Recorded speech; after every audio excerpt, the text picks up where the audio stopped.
Hi, welcome to Kairos GPSC. આજથી આપણે start કરી રહ્યા છે એડિટોરિયલ ડિસ્કશન, જે હશે બંને ન્યૂઝપેપરમાંથી, the Hindu and the Indian Express. અને ક્યારેક સમય મળે તો ધ મિન્ટ અને ઇકોનોમિસ્ટ ટાઈમ્સમાંથી પણ આપણે એડિટોરિયલ લેવાનો પ્રયત્ન કરીશું. મંડે ટુ સેટરડે જે એડિટોરિયલ આવશે એ આપણા ટાઈમલી આવી જશે, પણ જ્યારે અમુક એડિટોરિયલ એવા હશે કે જે લેન્ધી હોય તો આપણે એવું પણ કરવાનો પ્રયત્ન કરીશું કે જે રિમેનિંગ એડિટોરિયલ છે એ સન્ડે આપણે લાવીશું. આજે જે આપણે ડિસ્કશન કરવાના છીએ એ 4 ડેટનું ભેગું છે, 16, 17, 18 અને 19. અને કયા કયા ડિસ્કશન કરવાના છે અહીંયા તમને સરસ મજાના દેખાશે. તો એ છે સૌથી પહેલાં અ ટર્ન અરાઉન્ડ ફોર બેન્ક્સ, અને એ આપણા GS3 માટે ખૂબ કામનું છે. નેક્સ્ટ આપણે 2 એડિટોરિયલ જે છે એ ભેગા ડિસ્કશન કરવાનું થશે. એક છે એન ઇન્સ્ટિટ્યુશનલ બિટ્રેયલ, ખેર એ શું છે આપણે જોવાના છીએ, પણ આ 2 છે એ હમણાં જ ઓડિશામાં બાલાસોરમાં એક સ્ટુડન્ટે પોતાની આત્મહત્યા કરી નાખી, પોતાની જાતને, દેહને બાળીને. એના ઉપરનું આખું ડિસ્કશન છે. સેકન્ડ આપણે જોઈશું because for our GS3 respect the neighbour, only ચાઇનાના પોલિસીસ ઉપર છે. સેકન્ડ આપણે જોઈશું લેંગ્વેજ ઉપરનું ડિસ્કશન છે. એમાં 2 એડિટોરિયલ છે, આપણે બંને મિક્સ કરીને એના વ્યૂઝ જોવાનો પ્રયત્ન કરીશું. અને સૌથી most important editorial A C રાજા મોહનનું છે. એમના મોસ્ટલી ઇન્ટરનેશનલ અફેર્સ ઉપરના વ્યૂઝ પોઈન્ટ આવતા હોય છે, તો એ પણ હેઝિંગ અગેન્સ્ટ અમેરિકા જોઈશું. અને ધ મિલેનિયમ વિલેજ જો ટાઈમ મળે તો જોઈશું, ખૂબ જ સરસ છે. ગુડ ગવર્નન્સનો કન્સેપ્ટ અહીંયાથી આપણને ખ્યાલ આવશે. પબ્લિકનેસ શું છે એ ખ્યાલ આવશે. મતલબ કે GS2 માટેનું આખું એડિટોરિયલ એ અહીંયા જોવા મળશે. આ છે GS3, આ છે ઇન્ડિયન સોસાયટી, સામાજિક કલ્યાણ, એ પણ આમાં તમે લઈ શકો. તો આ પણ GS2 માટે અને આ પણ GS3 માટે ઇન્ટરનેશનલ રિલેશનમાં આપણે લઈ શકીએ. તો સૌથી પહેલાં જે એડિટોરિયલ જોવાના છે એ છે રિસ્પેક્ટ ધન્યવાદ. એમાં ચાઇનાની વાત કરવામાં આવી છે, ઇન્ડિયા અને ચાઇનાના રિલેશન વિશે. આપણે મેક્સિમમ થાય એટલું જ શોર્ટમાં વિડીયો બતાવવાનો પ્રયત્ન કરીશું, પણ એવું પણ નહીં કરીએ કે આમાંથી કંઈ આપણને કંઈ મળે નહીં અને ખાલી વિડીયો બનાવવા ખાતર બનાવ્યો હોય, બરાબર. તો સૌથી પહેલાં વાત કરીએ તો જે ઓથર છે એ કોલમનિસ્ટ છે, આ રીતે પોતાની શરૂઆત કરે છે કે ભાઈ હાલની સ્થિતિમાં SCO મિટિંગ ચાલે છે ચાઇનાની અંદર. ખેર એ તો હમણાં પતી પણ જશે.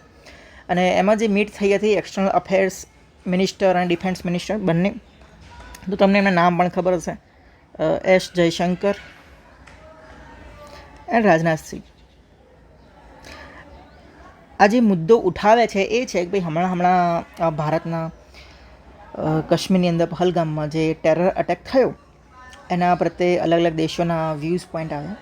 અને જ્યાં મિટિંગ થઈ એમાં રાજનાથસિંહે ક્રોસ બોર્ડર ટેરરિઝમના વિરુદ્ધ જે કંઈ ડોક્યુમેન્ટ હતા એ બધા એમને નામંજૂર કર્યા. મતલબ કે એમનો સ્ટેન્ડ ક્લિયર રાખ્યો, ભાઈ ભારત છે ને એ ક્રોસ બોર્ડર ટેરરિઝમને લડવા માટે સક્ષમ છે. અને આ વ્યૂઝ પોઈન્ટ પણ હમણાં તમને ખબર હશે 6 જુલાઈ શેની મિટિંગ હતી, બ્રિક્સ સમિટ થઈ. ક્યાં હતી તો એ છે બ્રાઝિલમાં. તો બ્રાઝિલમાં થઈ અને બ્રાઝિલમાં પણ પ્રથમવાર આ એક નોટ ડાઉન કર્યા જેવું છે, ફર્સ્ટ ટાઈમ બ્રાઝિલમાં ડિક્લેરેશન પાસ થયું અને એવું થયું સ્પેસિફિકલી એમને કન્ડેમ કર્યું ટેરરિસ્ટ અટેક JNK જમ્મુ કાશ્મીરની અંદર. મતલબ કે JNKનો યુઝ પ્રથમ વખત બ્રાઝિલમાં થયો છે, બરાબર. એટલે એ જોવા જેવું છે કે ભાઈ અત્યારની જે ગવર્મેન્ટ છે એમનો પ્રોએક્ટિવ સ્ટાન્સ કેવો છે. તો અહીંયા તમને ડાયરેક્ટ એવો પ્રશ્ન પણ થતો હશે કે તો પછી અત્યારે 2025ની સાલ છે, તો અત્યાર સુધી જેટલા ટેરર અટેક થયા તો એ વખતે બધા અલગ અલગ દેશોની પ્રતિક્રિયા શું હતી, અને શું બ્રિક્સ સમિટે આજ સુધી ક્યારે આનું નામ લીધું જ નથી. તો પ્રશ્ન એ છે કે સૌથી પ્રથમ જ્યારે અરાઉન્ડ 2008માં જ્યારે આ ક્વેશ્ચન બન્યો હતો, તમને બધાને ખબર છે કે મુંબઈમાં ટેરર અટેક બન્યો, તો એ વખતે જે છે, સોરી મુંબઈ ટેરર અટેક, તો એ વખતે જે બ્રિક્સ છે એને એ રીતે વાત કરી હતી અને કન્ડેમ કરી હતું. એવું કંઈ નહીં, ખાલી JNK એમને નામ લીધો જ નથી, એમને એવું કીધું કે ટેરરિઝમ છે એ જે કંઈ ફોર્મમાં હોય, terrorism in its all form and manifestation, મતલબ કે જે સ્વરૂપે આવે છે અને જે ફોર્મમાં છે એ બધાને અમે શું કરીએ છીએ, કન્ડેમ કરીએ છીએ અને ધિક્કારીએ છીએ. પણ ભાઈ જ્યાં થયું છે એની તો ચર્ચા કરો તમે, બરાબર. અને 2017માં સૌથી પ્રથમ બ્રિક્સે સ્વીકાર્યું હતું કે પાકિસ્તાનની અંદર લશ્કરે તાયબા એ એક ટેરરિસ્ટ ઓર્ગેનાઇઝેશન છે જૈસે મોહમ્મદ, એ પણ એક ટેરરિસ્ટ ઓર્ગેનાઇઝેશન છે. આવું એમને ક્યારે સ્વીકાર્યું? અરાઉન્ડ 2017, મતલબ કે 2017માં સ્વીકાર્યું ને 2008માં તો એમને વાત પણ નથી કરી. એટલે ફૂલ્લી પક્ષ એમને છે ને પાકિસ્તાન લીધેલું હોય ને એવું દેખવા જોવા મળે છે. એ આપણને એ બતાવે છે. એટલે કહેવામાં માગે છે જે સુજન રાય ચીનો છે કે ભાઈ અત્યારની જે ગવર્મેન્ટ છે એમનો પ્રોએક્ટિવ સ્ટાન્સ એટલો જબરદસ્ત છે. મોદી ગવર્મેન્ટ છે તો મોદીનું પણ એમનું સ્ટાન્સ જબરદસ્ત હશે, એમની ડિપ્લોમસી જોરદાર છે કે વર્લ્ડ લેવલે એક ઇન્ટ્રોડક્શન મળે છે જે સ્ટેટને, બરાબર. એનો મતલબ કે એસ જયશંકર તમે પેલી સ્પીચ પણ સાંભળી હોય કે ભાઈ Europe's problem is a world's problem, બરાબર. કે ભાઈ યુરોપમાં કે વેસ્ટમાં જે કે પ્રોબ્લેમ થાય છે તેવું દેખાડવામાં આવે છે કે બધા વર્લ્ડના પ્રોબ્લેમ છે, પણ એ એકચ્યુઅલમાં છે નહીં. એટલે એ રીતે વાત કરવામાં આવે છે. અને પછી આગળ જતાં એ રીતે વાત કરે છે ભાઈ ઇન્ડિયા ચાઇના જે છે એના જે રિલેશન છે તો એના રિલેશન આગળ કઈ રીતે લઈ જઈ શકાય એમની અહીંયા વાત કરવામાં આવે છે. અને એમાં જ આ મુદ્દો ઉઠે છે જ્યારે આ SCO સમિટ થઈ એમાં રાજનાથસિંહ, એસ જયશંકર આ રીતે વાત કરે છે કે ભાઈ ઇન્ડિયા ચાઇના ક્યારે શાંત રીતે આગળ જઈ શકે, તો ક્યારે જઈ શકાય કે જ્યારે બોર્ડર એરિયા ઉપર પીસ લાવી હોય, શાંતતા લાવી હોય, ટ્રાન્ક્વિલિટી, તો ક્યારે થઈ શકે કે જ્યારે બી બોર્ડર એરિયા છે એમાં કોઈ કન્ફ્રન્ટેશન ના થાય, મતલબ કે એકબીજાની બોર્ડર છીનવાનો પ્રયત્ન ના થાય ત્યારે જ આ બધું થઈ શકે. મતલબ કે બોર્ડર એરિયા પર નોર્મલાઇઝેશન ક્યારે આવે? જો બોર્ડર એરિયામાં બે કન્ટ્રીઓ છે એ સામે કન્ફ્રન્ટેશનમાં ના ઉતરી આવે ને તો. પણ આવું આપણને ઘણી વખત ખબર છે કે ભાઈ જ્યારે આવી વાતો થાય છે એના પછી ચાઇના જે છે પોતાની હરકતોથી બહાર આવતું નથી અને એ પોતાનો મુદ્દો તો ખેર સ્પષ્ટ કરવા પાછળ પણ રહેતું નથી ને એવું જ અત્યારે પણ દેખાય છે. એવું અત્યારે દેખાય છે કારણ કે આમાં એવું જ પણ વાત કરવામાં આવી છે કે અત્યારે શું છે ખબર છે, ચાઇનાએ ઘણા બધા રેસ્ટ્રિક્શન લગાવી નાખ્યા છે. શું છે? રેસ્ટ્રિક્શન્સ લગાવે છે કોના ઉપર? તો કે રેર અર્થ મટીરિયલ ઉપર. અને આના રેસ્ટ્રિક્શન લગાવ્યા છે એનાથી ભારતને શું નુકસાન ગયું છે એની આમાં વાત કરવામાં આવી છે. ને એ બે મુદ્દા અહીંયા સ્પષ્ટ થશે. આ જે આર્ટિકલ છે સ્પેસિફિકલી ફર્ટિલાઇઝર ઉપર છે અને ચાઇનાએ જે એક્સપોર્ટ ઉપર રેસ્ટ્રિક્શન લગાવ્યા છે એનાથી ફર્ટિલાઇઝર ઉપર શું ફરક પડે છે એની જ વાત કરવામાં આવી છે. તો જે મટીરિયલ ઉપર એમને રેસ્ટ્રિક્શન લગાવ્યા છે, મતલબ કે અવરોધ લગાવ્યો છે, એ બધા કયા છે? તો રેર અર્થ મટીરિયલ, મેગ્નેટ છે. આ મેગ્નેટ્સ એમાં યુઝ થાય છે તો EVsમાં યુઝ થાય છે. પછી બીજાનો રેસ્ટ્રિક્શન લગાવ્યા છે એ છે વિન્ડ ટર્બાઇન ઉપર, બરાબર. પછી છે ટનલ બોરિંગ મશીન ઉપર. પછી છે ફર્ટિલાઇઝર્સ ઉપર. તો ભાઈ આનાથી ભારતને શું નુકસાન જાય? મેઇન વાત એ અહીંયા જોવાની છે. તો જે સેકન્ડ આર્ટિકલ છે એમાં એવી વાત કરવામાં આવે છે ભાઈ અત્યારે સરસ મજાની ચોમાસાની સિઝન ચાલે છે. ચોમાસાની સિઝન ચાલે છે એટલે ખેડૂતો જે છે એમની જે ડિમાન્ડ છે ફર્ટિલાઇઝરની એ વધી ગઈ છે. શું છે? ફર્ટિલાઇઝર ડિમાન્ડ વધી ગઈ. હવે ફર્ટિલાઇઝર જે મોસ્ટલી ઇન્ડિયામાં જે યુઝ થાય છે કયા છે? તો DAP અને યુરિયા. આ તમને બધાને ખબર જ હશે. DAP એટલે ડાયએમોનિયમ ફોસ્ફેટ અને યુરિયા. તો DAP અને યુરિયા છે એમની સરસ મજાની શું ભાઈ જોરદાર ડિમાન્ડ વધી ગઈ છે. પણ ડિમાન્ડ વધી નથી આપણને શું ભાઈ નુકસાન થવાનું? મેઇન તો રીઝન અહીંયા આવી જાય ને. પણ ડિમાન્ડ જે વધી છે સામે સપ્લાય નથી. ડિમાન્ડ છે એ પ્લસ છે. તો આ સપ્લાય આવે છે ક્યાંથી ભારતની? તો ભારતની અંદર આવે છે ચાઇનામાંથી. શેમાંથી? ચાઇનામાંથી. કારણ કે DAP અને યુરિયા માટે જે મેઇન જે ન્યુટ્રિયન્ટ્સ હોય છે, જે ઇન્ગ્રેડિયન્ટ્સ હોય છે, કયા હોય છે? નાઇટ્રોજિયસ અને ફોસ્ફરસ. તો ચાઇનાએ શું કર્યું છે કે ભાઈ ચાઇના જે છે એને જે નાઇટ્રોજિયસ અને ફોસ્ફેટિક ફર્ટિલાઇઝર છે એના ઉપર બેન લગાવી નાખ્યું છે, બરાબર. હવે આ બેનો ફાયદો શું થાય ક્રોપમાં? તો એ જે છે ખેતીના જે ક્રોપ હોય એના ગ્રોથ માટે અને ડેવલપમેન્ટ માટેનો ફાયદો થાય. પણ ચાઇના આ ઉપર વસ્તુ બેન લગાવી નાખી. આ બેન લગાવી એટલે ઇન્ડિયામાં તો એની શોર્ટેજ થઈ ગઈ. એટલે ઇન્ડિયામાં હાલ શું છે? એની શોર્ટેજ છે. ઇન્ડિયામાં શોર્ટેજ એટલા માટે છે કારણ કે ઇન્ડિયા પાસે એવી કોઈ માઇન જ નથી, બરાબર. Very hard, very few minable rocks are there. મતલબ કે ઇન્ડિયા પાસે કોઈ માઇન જ નથી ફોસ્ફરસની કે જેનાથી આપણે છે ને આવા ખાતર બનાવી શકીએ. એનો મતલબ કે ઇન્ડિયામાં જે તે કંપનીઓ જે છે એ ફર્ટિલાઇઝર બનાવે છે તો ફર્ટિલાઇઝર બનાવવા માટે જે રો મટીરિયલ જોઈએ, અમુક કંપની જેવી છે જે રો મટીરિયલ ખાલી મંગાવે છે, અમુક કંપની જેવી છે જે આખા ફર્ટિલાઇઝર પણ મંગાવે છે. અમુક કંપની એવી છે જે પાર્શિયલી વર્ક કરે છે. મતલબ કે આ બધા ઉપર જોઈએ તો શું છેલ્લે આ ઇન્ગ્રેડિયન્ટ જોઈએ જે ઓલરેડી ચાઇના શું કરે છે, બેન કરે છે.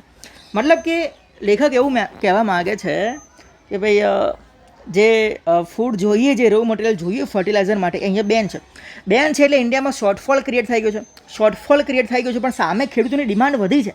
અને ડિમાન્ડ વધવાનું કારણ શું છે? તો સારો એવો વરસાદ છે. મતલબ કે અત્યારે જેટલો વરસાદ એવરેજ થતો હતો એના કરતાં પણ અત્યારે વધારે વરસાદ છે. એટલે એક રીઝન જે છે એ ફર્ટિલાઇઝર શોર્ટફોલનો એક રીઝન જે છે એ મોટા ભાગે શું છે? ચાઇના. બરાબર. બીજું રીઝન અહીંયા સરસ મજાનું આપે છે અને એ છે પોલિટિકલ રીઝન. કેમ પોલિટિકલ રીઝન આપ્યું? તો પોલિટિકલ રીઝન એટલા માટે આપે છે કે સમજી લો કે અત્યારે જે ડીએપી છે અને યુરિયા છે એના જે ભાવ છે કેવા છે ખબર છે? જેવા 12 વર્ષ પહેલાં હતા ને એવા ને એવા છે. હવે તમે કોઈ પણ વસ્તુની કમ્પેરિઝન કરો, કોઈ પણ વસ્તુની 12 વર્ષ પહેલાંની, ઇવન 10 વર્ષ પહેલાંની, તો પણ સેમ પ્રાઇસમાં દેખાશે નહીં. તો અહીંયા એટલી સેમ પ્રાઇસ દેખાવાનું કારણ શું છે? એનું કારણ એ છે કે ભાઈ ખૂબ વધારે પડતી સબસિડી. એનો મતલબ કે ગવર્મેન્ટ એટલી બધી સબસિડી પ્રોવાઈડ કરી રહ્યું છે ને કે ખેડૂતોએ એ ફક્ત ને ફક્ત ડીએપી અને યુરિયા લે છે. એનાથી એક પ્રોબ્લેમ બીજો થાય છે કે ભાઈ કોઈ ન્યૂ ઇન્ટ્રોડક્શન કોઈ આવે ફર્ટિલાઇઝરનું, તો જે ફાર્મર છે એને લેવા માટે તૈયાર નથી. કેમ તૈયાર નથી? કારણ કે આ ખૂબ ચીપર છે, એ ખૂબ જ સસ્તું છે. આ આટલું ખૂબ સસ્તું છે એટલા માટે થઈ શું રહ્યું છે કે ખેડૂતો છે એ ખૂબ વધુ પ્રમાણમાં ડીએપી અને યુરિયા એ પોતાની જમીનની અંદર નાખી રહ્યા છે, જેના કારણે જે જમીન છે એમાં પણ પ્રોબ્લેમ્સ આવે છે. આગળ જતાં જમીન ફળદ્રુપ રહેતી નથી. મતલબ કે જેટલું સસ્તું મળે એટલું વધારે શું થાય ભાઈ? વધારે વેડફવાનો બધાને ઈચ્છા થાય. તો એવું જ અત્યારે ખેડૂત ભાઈઓમાં ચાલે છે. અને બીજું પોલિટિકલ રીઝન આપણે એ કીધું છે, જેટલી સબસિડી ગવર્મેન્ટ પ્રોવાઈડ કરી રહી છે એનાથી જે બીજી બધી પ્રોડક્ટ્સ હોય એ માર્કેટમાં આવી શકતી નથી. બીજી બધી પ્રોડક્ટ્સનો કહેવાનો મતલબ એવો છે કે એવું નથી અહીંયા કહેતા કે ભાઈ ખાલી ડીએપી ને યુરિયા જ, પણ કે જે ક્રોપ માટે હેલ્પફુલ છે એ પ્રોડક્ટ પણ માર્કેટમાં અવેલેબલ મળતી નથી, કારણ કે કોસ્ટલી પડે છે. બરાબર. એટલા માટે થર્ડ રીઝન અહીંયા લેખક એવું આપે છે કે જેટલી સબસિડી અહીંયા ડીએપી યુરિયામાં છે એટલી સબસિડી ઇવીઝમાં પણ આપે છે, એટલી સબસિડી સોલર પંપમાં પણ આપે છે, એટલી સબસિડી રૂફટોપ પેનલમાં પણ આપે છે. તો ભવિષ્યમાં ઇન્ડિયા છે એને શીખવું પડશે કે ભાઈ જેટલું ડિપેન્ડન્સ આપણે ચાઇના પાસે રાખીએ છીએ, જો એ ડિપેન્ડન્સ ઓછું કરવું હોય તો એના આગળના પગલાં કેવા લેવા જોઈએ. એટલે જે ડિસ્કશન છે અહીંયા આ રીતે એન્ડ કરે છે કે China supply stock presents and opportunity to learn and reform. મતલબ કે ચાઇના જે સપ્લાય સ્ટોક છે એ ભારતને એક તક આપી છે કે ભાઈ આગળની શીખવા માટે, નવા રિફોર્મ લાવવા માટે ઇન્ડિયા શું પ્રયત્નો કરવા જોઈએ. ઓકે, તો આ 2 ડિસ્કશન આપણે અહીંયા સ્ટોપ કરીએ અને હવે થર્ડ જોઈએ, હેઝિંગ ટુવર્ડ્સ અમેરિકા. તો આ ડિસ્કશન ચાલુ કરીએ અને આમાં વાત હેઝિંગ અગેન્સ્ટ અમેરિકા આપણે GS3 માટે ખૂબ હેલ્પફુલ થાય. ખૂબ એટલા માટે કહીએ છીએ કે ભાઈ આ ડિસ્કશન તમે રોજે રોજ આવા વિડીયો જોશો તો તમને આઈડિયા હશે કે આમાંથી અમુક જે મુદ્દા હોય ને કરંટના, એ આપણે પછી કરંટ અફેર મેગેઝિનમાં વાંચવા જેને જોવા નહીં પડે, એ ઓટોમેટિક આપણી અંદર આવી જશે. અને જ્યારે મેન્સમાં જ્યારે લખવા જઈએ એટલે મેન્સમાં જ્યારે લખશું ને એટલે આપણને ખબર પડશે કે આપણે ગોખેલું હશે ને ઇમિટેશન, એ આપણે લખી નહીં શકીએ. આપણે શું લખી શકશું? જે આપણી મગજની અન્ડરસ્ટેન્ડિંગમાં ઉતરેલું છે લાંબા સમયગાળાથી, એ જ આપણા મેઇન કોમન મુદ્દા આવશે. એટલે કોમન મુદ્દા ક્યારે ઘડાશે ખબર છે? માઇન્ડમાં રોજે રોજ એકની એક વાત આપણા માઇન્ડની સામે આવતી જશે ને એમ આપણા માઇન્ડમાં અમુક જે આઈડિયાઝ છે, અમુક થોટ્સ છે ને એ ડેવલપ થતા જશે. બરાબર છે. ખેર આગળ ચર્ચા કરીએ અને વિડીયો પતે પછી તમારી પણ કોમેન્ટ કરજો કે વિડીયો કેવા છે. ખેર આ તો આપણો આજનો ફર્સ્ટ વિડીયો છે. જેમ જેમ આગળ જઈશું એમ ઘણું બધું ઇમ્પ્રુવમેન્ટ આવશે. તમને આજે થોડો અવાજ પણ એવું લાગશે કારણ કે સ્પીકર વગર આ વિડીયો રેકોર્ડેડ થઈ રહ્યો છે, કારણ કે સન્ડે છે અને જ્યાં સ્પીકર બધી ફેસિલિટી છે ત્યાં અમે હાજર નથી અને સ્પીકર આપણી પાસે છે પણ નહીં હાલ. તો આશા રાખું કે ભાઈ આગળ આવા વિડીયો આપણે લાવતા રહીએ અને તમે આવો જ સરસ મજાનો પ્રેમભર્યો સપોર્ટ અમને કરતા રહો. હવે આમાં થયું છે એવું કે ભાઈ યુએસ જે છે, હાલ બધાને એની સ્થિતિ ખબર જ છે. તો યુએસે એને ઇન્ડિયાને ધમકી આપી. ધમકી એવી આપી, અને કેમ ધમકી આપી છે ભાઈ અમે તમારા ઉપર છે ને, અત્યારે તમને બધાને ખબર છે ભાઈ અત્યારે શું ચાલુ છે વર્લ્ડમાં, ટેરિફ વોર, કે ભાઈ આટલું અમે તમારા ઉપર ઇમ્પોર્ટ ડ્યુટી લાગાવીશું, આમ કરશું તો એમ કરશું. એવી ધમકીઓ હાલ ડોનાલ્ડ ટ્રમ્પ જે છે બધાને આપી રહ્યા છે. બરાબર, કારણ કે એમને અમેરિકા ફરીથી ગ્રેટ બનાવવું છે. ખબર નહીં ગ્રેટ બનાવીને ક્યાં લઈ જશો, પણ મેઇન વાત એ કે એમની જે પોલિસીસ છે, એમની જે ફોરેન પોલિસી છે એનાથી ઘણા બધા પ્રોબ્લેમ્સ ક્રિએટ થયા છે. આખા વર્લ્ડ જે છે એના ઉપર એક જાતનો રૂલ બનાવવા માગે છે. બરાબર, પણ અત્યારે એવું છે નહીં. અત્યારે હેજીમોની કોઈ કન્ટ્રીની પ્રોપર ચાલતી નથી, કારણ કે અત્યારે કોઈ મોનોપોલી નથી કોઈ કન્ટ્રીની. અત્યારે મલ્ટિપલ પોલિટી આપણને જોવા મળે છે વર્લ્ડ ઓર્ડરની અંદર. તો યુએસએ એવું કીધું છે ઇન્ડિયાને કે અમે તમારા ઉપર ટારિફ જે છે એ વધારે સેન્કશન કર્યું છે. એના કારણ બે છે કે ભાઈ ઇન્ડિયા જે છે એ શું છે, પહેલાં તો બ્રિક્સ કન્ટ્રી છે, અને બીજું છે કે ઇન્ડિયા છે ને રશિયન ઓઇલ જે છે એ ઇમ્પોર્ટ કરે છે. હવે તમને બધાને ખબર પડે યુએસ અને રશિયા બે એકબીજાના ભાઈ તો છે નહીં, બરાબર. 36નો આંકડો છે. એટલે રશિયા જે છે એના પરથી ઓઇલ ઇમ્પોર્ટ કરે છે, અને એટલા માટે તેને ડોનાલ્ડ ટ્રમ્પે સેન્કશન કરવાની થ્રેટ આપી છે. હવે બીજું એ પણ દેખવા મળે છે ઇન્ડિયાની સામે કે ભાઈ ઇન્ડિયા જે છે એ સ્ટ્રેટેજિક ઓટોનોમીમાં માને છે. ઇન્ડિયા નહીં, આખા વર્લ્ડની બધી કન્ટ્રી સ્ટ્રેટેજિક ઓટોનોમીમાં માનતી હોય. દેખો આપણા શબ્દ શું છે આપણે અલગથી એક વિડીયો લાવીશું, એમાં જણાવીશું, કારણ કે આપણે એટલો ટાઈમ આમાં વેડફીશું નહીં. સ્ટ્રેટેજિક શું છે, ઓટોનોમી શું છે, સોવરેનિટી શું છે, આ બધાની એક એક મિનિંગ છે, બરાબર. ઇન્ટરનેશનલ રિલેશનમાં તમે જ્યારે પેપર વાંચતા હશો એટલે તમને આ બધા શબ્દો સાંભળવા મળશે. હવે ઇન્ડિયા જે છે એને પોતાની સ્ટ્રેટેજિક ઓટોનોમી પર એટલું બધું ઓબ્સેશન છે, મતલબ કે પોતાની ઓટોનોમી પર એટલું વળગી રહ્યું છે કે જેનાથી લોકોને શંકા થાય છે. લોકો એટલે કયા, તો કે વેસ્ટર્ન કન્ટ્રીઝ, યુરોપિયન કન્ટ્રીઝ, અને બીજું છે યુએસ. એમને એવું લાગે છે કે ઇન્ડિયા છે ને એ પોતાના મન ભાવે ને એમ બધી જગ્યાએ પોલિસીઓ ઘડે છે. એટલે આપણે એના ઉપર કઈ રીતે આગળ ઘોષણાપત્રો જાહેર કરવા અને કઈ રીતે એકબીજા સાથે ટ્રીટી કરવી, એમાં પ્રોબ્લેમ આવે છે. મતલબ કે ટ્રીટી કરવામાં, ઇકોનોમિકલ ટાઈઝ કરવામાં ઇન્ડિયાનો બીજી કન્ટ્રી સાથેનો લિમિટેડ સ્કોપ છે. આવું આ કન્ટ્રીઓ માને છે, અને હું નથી માનતો, આવું સી રાજા મોહન માને, મને ના કહેતા. હવે જ્યારે થયું એવું કે જ્યારે ડોનાલ્ડ ટ્રમ્પ છે એની આ બધી નીતિઓ છે ઇન્ડિયા સમક્ષ, ચાઇના સમક્ષ અને રશિયા સમક્ષ, તો એ ફક્ત ઇન્ડિયા સમક્ષ નહીં તો બધી કન્ટ્રીઝ સામે અમને આવા થોડા ટારિફ વોર જે છે જાહેર કર્યા છે. એ દેખીતું જોવા મળે છે. એમાં તો સૌથી પહેલાં આપણે ફ્રેન્ચ પ્રેસિડેન્ટ એમ્યુઅલ મેક્રોનની વાત કરીએ તો એમણે બ્રિટનને અનુસરીને એવી ડિબેટમાં એવું એક સ્પીચ આપી છે. એમણે એવું કીધું છે કે આખી યુ છે ને ડ્યુઅલ ડિપેન્ડન્સીમાં ના રહેવું જોઈએ. ડ્યુઅલ ડિપેન્ડન્સી એટલે અત્યારે તમે જુઓ કે આખું ઓટોમોબાઈલ સેક્ટર કોના પર આધારિત છે, તો ચાઇના ઉપર. ચાઇના થોડું પણ રેસ્ટ્રિક્શન લાવે તો ઇન્ડિયાને ફરક પડે છે, બરાબર. એનો મતલબ કે ફ્રેન્ચ અને જે મેક્રોન છે એવું કહે છે કે ભાઈ ડ્યુઅલ ડિપેન્ડન્સી છે કોની, તો યુએસ એન્ડ ચાઇના. તો ડ્યુઅલ ડિપેન્ડન્સી છે એમાંથી બહાર આવવું જોઈએ, અને બહાર આવવું હોય તો શું કરવું જોઈએ, તો કે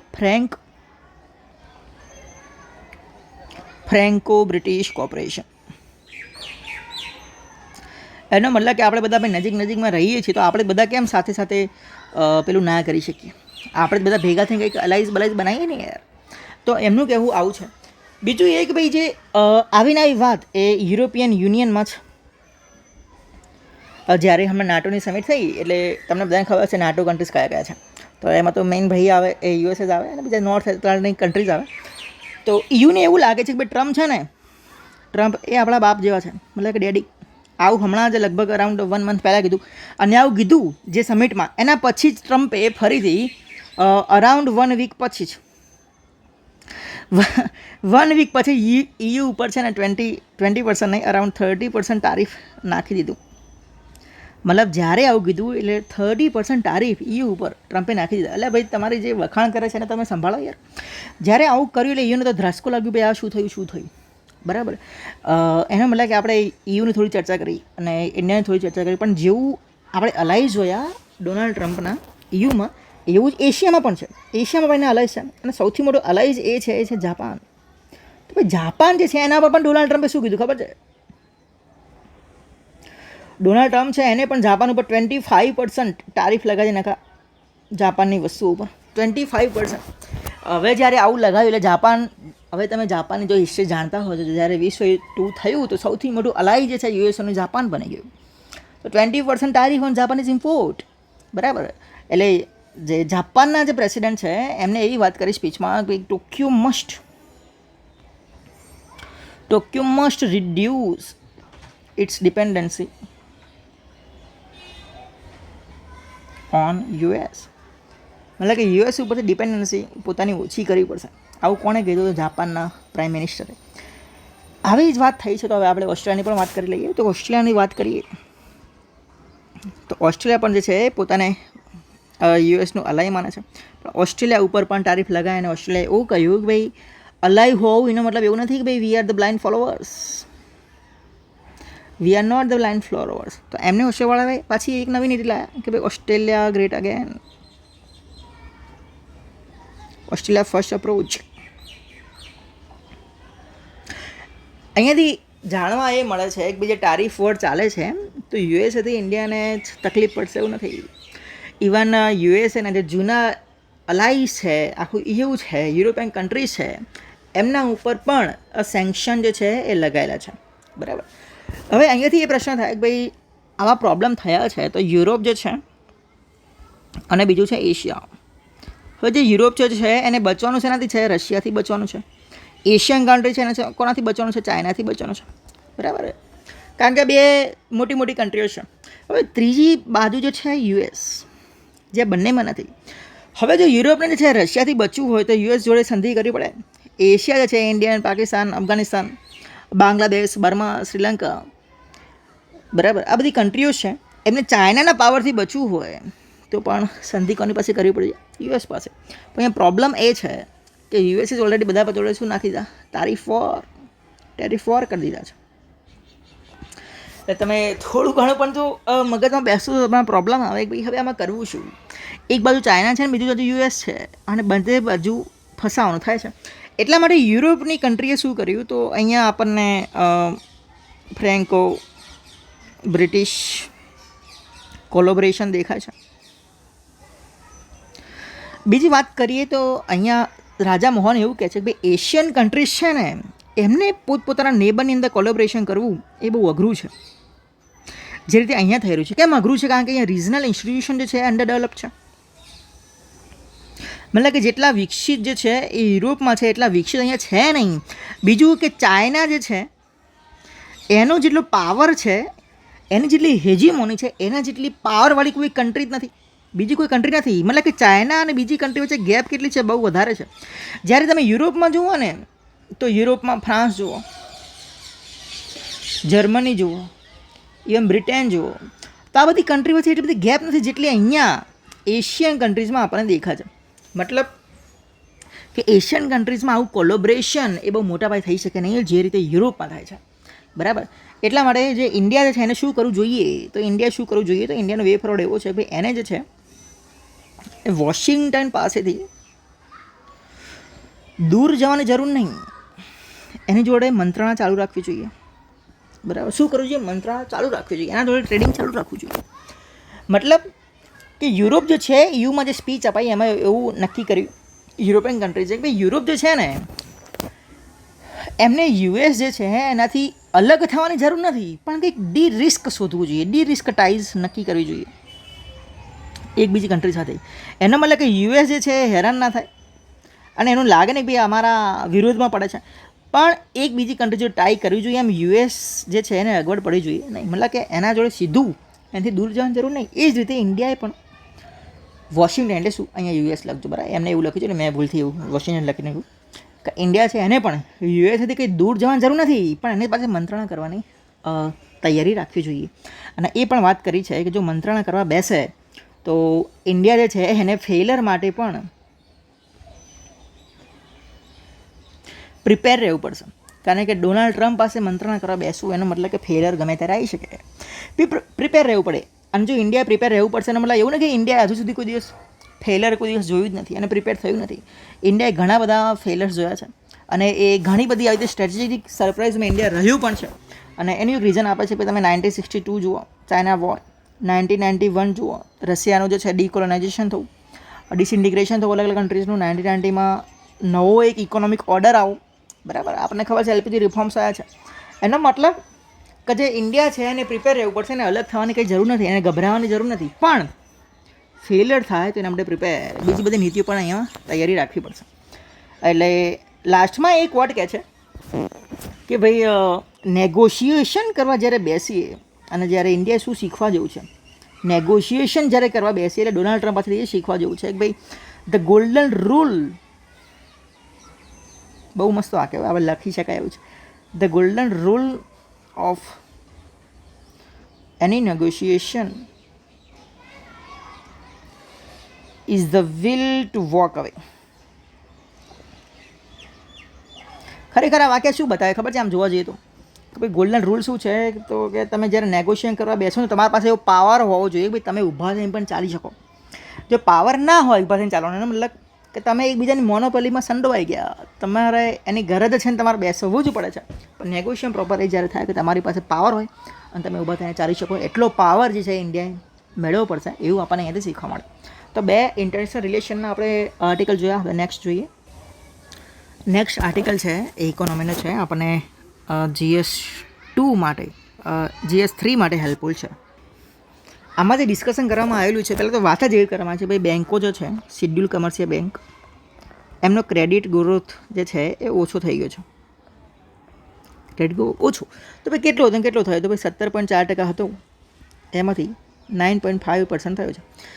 તો આવું દેખીને આપણને લાગે કે ભાઈ આ શું સારી વાત છે કે ખોટી વાત છે, પણ આગળ વાત કરે છે ભાઈ આવું થવાનું કારણ શું છે અને ક્રેડિટ ગ્રોથ આટલો બધો ચેન્જ આમાં કેમ આવ્યો છે. તો એના 3 કારણ જે છે એ ઓથર આપે છે.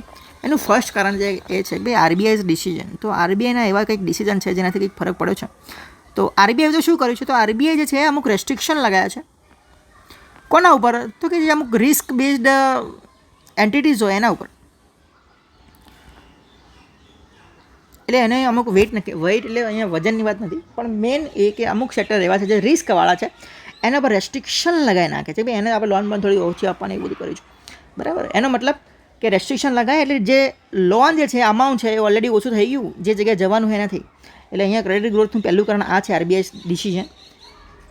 અને જ્યારે આવું ડિસિઝન લેવામાં આવ્યું એટલે આનું એક રિઝલ્ટ પણ આપણને જોવા મળ્યું છે. તો રિઝલ્ટ કયું છે? તો પહેલાં જે અનસિક્યોર્ડ લોન હતી, હવે દેખો અનસિક્યોર્ડ એટલે કે જે સિક્યોર ના હોય, બરાબર, એમને આપવામાં આવેલી હોય. એટલે એનું પણ આપણે થોડું અલગથી ચર્ચા કરીશું કે ભાઈ અનસિક્યોર્ડ લોન એટલે ખરેખરમાં હોય શું અને કેવી લોન. જે અનસિક્યોર્ડ લોન હોય ને એનું NPA થવાના કારણો બહુ વધારે છે, બરાબર. હવે જે અનસિક્યોર્ડ લોન હતી એ અરાઉન્ડ 28.3% અપાતી હતી, એની હવે થઈ ગઈ છે 7.8%. મતલબ કે લોનમાં કેટલો ઘટાડો છે તમે જોઈ શકો છો. જો લોનમાં ઘટાડો થાય તો NPAમાં પણ ઘટાડો થવો જ જોઈએ. નોન પરફોર્મિંગ એસેટ કે ભાઈ લોન આપ્યા પછી આપણને પૈસા પાછા મળતા નથી, બરાબર. બીજું એક રીઝન છે એવું કહે છે કે ભાઈ રિલેટિવલી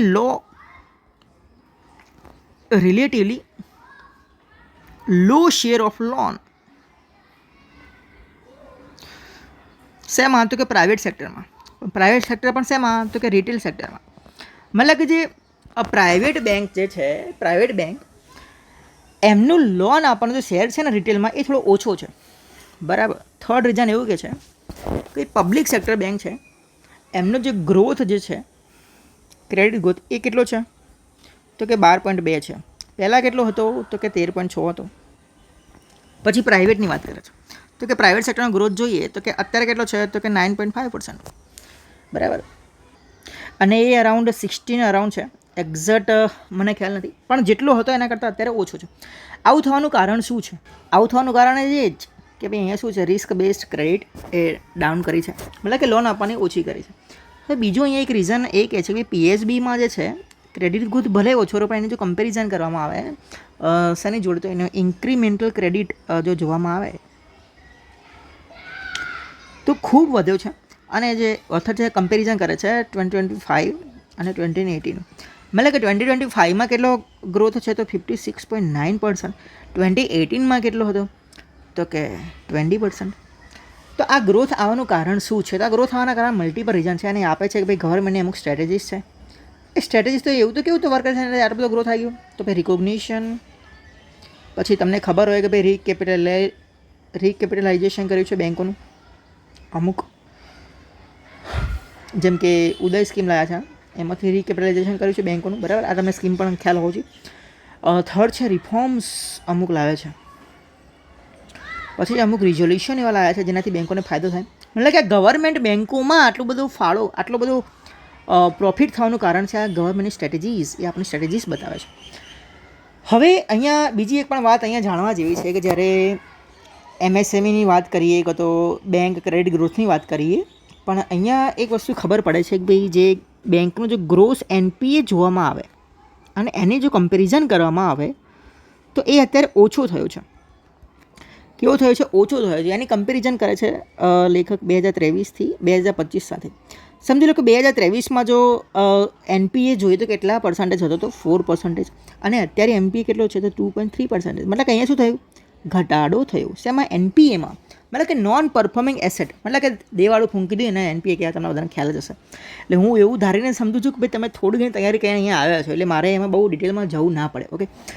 અને બીજી કમ્પેરિઝન, અને આવું થવાનું કારણ શું છે? તો આવું થવાનું કારણ ઓથર જે આપે છે એ એવું કહે છે કે ભાઈ આ થવાનું કારણ છે mainly due to NPAs, mainly due to NPS ને MSMEs NPS. Okay, MSMEs NPS. તો એમએસએમઈ છે એના એનપીએમાં ઘટાડો થયો છે, અને એની કમ્પેરિઝન કરે છે 2021 અને 2025 સાથે, અને કમ્પેરિઝન કરે છે 2021માં આ જે એમએસએમઈ સેક્ટર છે એનો એનપીએ કેટલો હતો? તો કે 10.8%. 2025માં કેટલો થયો છે? 3.6%. આટલો બધો ઘટાડો એનપીએસમાં આપણને જોવા મળે છે. અરે જ્યારે આટલો બધો એનપીએમાં ઘટાડો થાય એનો મતલબ શું થાય કે આને એમએસએમઈ સેક્ટર છે અને ગ્રોથ જે છે એ ઘણો બધો કર્યો છે. માર્કેટમાં ઇન્વેસ્ટમેન્ટ વધારે પડતું આવ્યું છે, મતલબ કે જેટલું એને વર્ક કરવું જોઈએ એટલું વર્ક કર્યું છે. એનપીએસમાં કન્વર્ટ થઈ નથી, મતલબ કે કેશ ફ્લો જે છે એનાથી ઇન્વેસ્ટમેન્ટ તો થયું છે પણ ઇન્ક્રીમેન્ટલ ગ્રોથ પણ થયું છે. માર્કેટમાં એ જે સેક્ટર છે એને ગ્રોથ કરી બતાવ્યો છે, બરાબર. તો ગ્રોથ કરવાના કારણો શું શું છે અને એની એ ચર્ચા કરે છે કે ભાઈ reasons for the growth of MSMEs. અને ઓથર એવું પણ કહે છે કે ભાઈ એમએસએમઈ સેક્ટર જેટલું ગ્રોથ કરશે ને એટલું એને બીજા બધા સેક્ટરને આઉટ પરફોર્મડ કરી નાખે, મતલબ કે બીજા બધા સેક્ટરો કરતાં વધારે પડતો growth out perform the other sectors. બીજા બધા સેક્ટર કરતાં પણ આ જે સેક્ટર છે એને ગ્રોથ વધારે કર્યો છે. એના અલગ અલગ કારણો આપે છે કે ભાઈ એના રીઝન શું છે. તો સૌથી પહેલાં એક જ રીઝન છે કે ભાઈ revised definition of MSMEs. Definition તમને ખબર છે ભાઈ એમએસએમઈ કોના કહેતા તમને ખ્યાલ છે ને? મને મતલબ કે એના ઇન્વેસ્ટમેન્ટ જે છે કેટલું હોવું જોઈએ એમાં વધારો કર્યો. સેકન્ડ જે છે કે એનું ટર્નઓવર કેટલું હોવું જોઈએ, તો એમએસએમઈ કે એમાં વધારો કર્યો. આ બંનેમાં જો વધારો થાય તો છેલ્લે શું થાય? ક્રેડિટ ગ્રોથ પણ થાય. એનો મતલબ કે એમએસએમઈ સેક્ટરે આટલો વધારો કર્યો છે. સેકન્ડ છે એનહાન્સ્ડ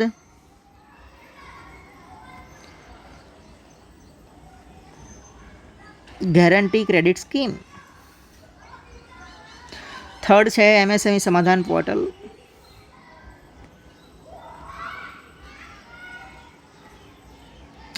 મતલબ છેલ્લે એવી વાત કરવામાં આવી છે કે ભાઈ સૌથી વધુ વધારો એમએસએમઈમાં થયો છે અને આગળ જે છે આમાં ઇમ્પ્રૂવ કઈ રીતે કરાવી શકાય. તો કઈ રીતે ઇમ્પ્રૂવ કરી શકાય આ જે ક્વેશ્ચન છે. હવે દેખો ઇમ્પ્રૂવ કરવું હોય તો પહેલાં એ ખબર હોય છે ભાઈ એમએસએમઈ છે કોના પર ડિપેન્ડન્ટ રહે. તો એમએસએમઈ જો ડિપેન્ડન્ટ છે લાર્જર કોર્પોરેટ્સ એના પર ડિપેન્ડન્ટ છે.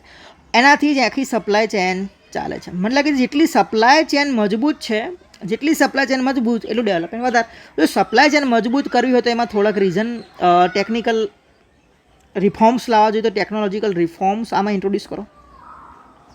જે માહિતીની આપલે છે, મતલબ કે ઇન્ફોર્મેશન અસિમેટ્રી, એમાં પણ કંઈક અસિમેટ્રી જેવું લાગે છે, સિમેટ્રી દેખાતી નથી, તો એમાં પણ કંઈક રિફોર્મ્સ કરો, એને પણ મિટિગેટ કરો, એમાં પણ સુધારા લાવો.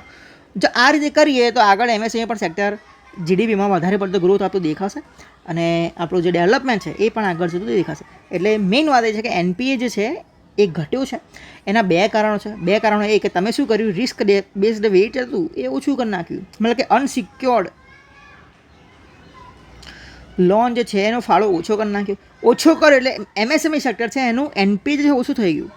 એનપીએ ઓછું થઈ ગયું. સૌથી વધુ એનપીએ થતું હતું કોનું? જો આવું દેખીને ક્યારે ખબર પડે? સૌથી વધુ એનપીએ એમએસએમઈ સેક્ટરનું થતું હતું, એ ઓછું થઈ ગયું એટલે ઓલરેડી આપણને ગ્રોથ થયેલો દેખવા જોવા મળે છે.